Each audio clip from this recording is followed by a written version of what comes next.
Hello everyone, ಇದು 3 days back shoot ಮಾಡಿರೋ video. Lunch ಪ್ರಿಪ್ರೇಷನ್ಗೆ ಅವರೆಕಾಯಿ ವಾಶ್ ಮಾಡಿ ಅದಕ್ಕೆ ಸಾಲ್ಟ್, ಆನಿಯನ್, 2 ಬಿಗ್ ಸೈಜ್ ಟೊಮೆಟೊವನ್ನು ಕಟ್ ಮಾಡಿ ಆ್ಯಡ್ ಮಾಡಿಕೊಂಡು ಗಾರ್ಲಿಕನ್ನು ಕೂಡ ಚಾಪ್ ಮಾಡಿ ಸೇರಿಸ್ಕೊತಾ ಇದ್ದೀನಿ.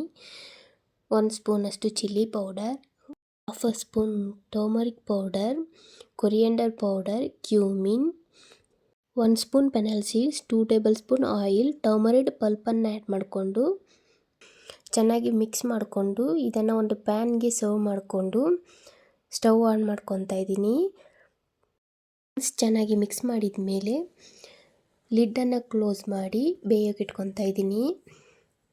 15 to 20 ಮಿನಿಟ್ಸ್ ಕುಕ್ ಆದಮೇಲೆ ಇದಕ್ಕೆ 1 ಸ್ಪೂನಷ್ಟು ಗೀಯನ್ನು ಆ್ಯಡ್ ಮಾಡಿಕೊಂಡು ನೀರನ್ನು ಆ್ಯಡ್ ಮಾಡ್ಕೊತಾ ಇದ್ದೀನಿ. ಕ್ಯೂಬ್ಸ್ ಆಗಾದರೂ ಆ್ಯಡ್ ಮಾಡ್ಬೋದು, ಇಲ್ಲ ತುರ್ದ್ಬಿಟ್ಟಾದರೂ ಸೇರಿಸ್ಕೊಬೋದು. ಚೆನ್ನಾಗಿ ಮಿಕ್ಸ್ ಮಾಡಿ 2 ಮಿನಿಟ್ಸ್ ಅಷ್ಟು ಕುಕ್ ಮಾಡಿದ ಮೇಲೆ ಸರ್ವ್ ಮಾಡಿಕೊಂಡ್ರೆ ಅವರೆಕಾಯಿ ಪಲ್ಯ ಟೇಸ್ಟಿಯಾಗಿ ತಯಾರಾಗಿದೆ. ಇದನ್ನು ರೈಸ್ ಜೊತೆಗೆ ಕಾಂಬಿನೇಷನ್ ಆಗಿ ಯೂಸ್ ಮಾಡ್ಬೋದು.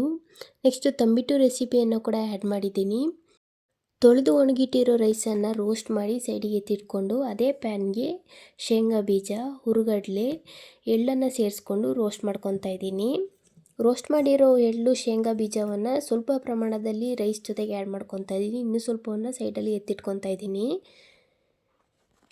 ರೈಸ್ ಮತ್ತು ಶೇಂಗಾ ಬೀಜ ಮಿಶ್ರಣವನ್ನು ಪೌಡರ್ ಮಾಡ್ಕೊಂಡ್ಮೇಲೆ ಅದೇ ಪ್ಯಾನ್ಗೆ ಸ್ವಲ್ಪ ನೀರನ್ನು ಸೇರಿಸ್ಕೊಂಡು ಜಾಗರಿಯನ್ನು ಆ್ಯಡ್ ಮಾಡಿಕೊಂಡು ಹಾಕೋದ ಅವಶ್ಯಕತೆ ಇಲ್ಲ. 1 by 1 ಆಗಿ ಕೊಬ್ಬರಿ ತುರಿ, ಪೌಡರ್ ಮಾಡಿ ಇಟ್ಕೊಂಡಿರೋ ಅಕ್ಕಿ ತರಿಯ ತುರಿ, ತೆಗೆದಿಟ್ಕೊಂಡಿರೋ ಶೇಂಗಾ ಬೀಜ, ಹುರುಗಡ್ಲೆ, ಎಳ್ಳು ಮಿಶ್ರಣವನ್ನು ಕೂಡ ಸೇರಿಸ್ಕೊಂಡು 1 ಸ್ಪೂನ್ ಗೀಯನ್ನು ಆ್ಯಡ್ ಮಾಡಿಕೊಂಡು ಉಂಡೆ ಹಿಡಿದಿಟ್ಕೊಂಡ್ರೆ ತಂಬಿಟ್ಟು ತಯಾರಾಗಿದೆ.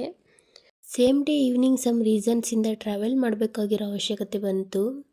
After a long time night ಜರ್ನಿಯನ್ನು ಪ್ಲ್ಯಾನ್ ಮಾಡ್ಕೊಂಡಿದ್ವಿ. ರೋಡ್ ವ್ಯೂಸ್ ಅಂತೂ ತುಂಬಾ ಚೆನ್ನಾಗಿತ್ತು. ನಮ್ಮ ಜರ್ನಿ ಶನ್ವಾಸಂದಿಯಿಂದ ಶಿವಮೊಗ್ಗವರೆಗೂ ಸಾಗಿತ್ತು. ಇಲ್ಲಿಗೆ ಈ ವಿಡಿಯೋನ ಎಂಡ್ ಮಾಡ್ಕೊತಾ ಇದ್ದೀನಿ. Don't forget to subscribe. Thank you for watching.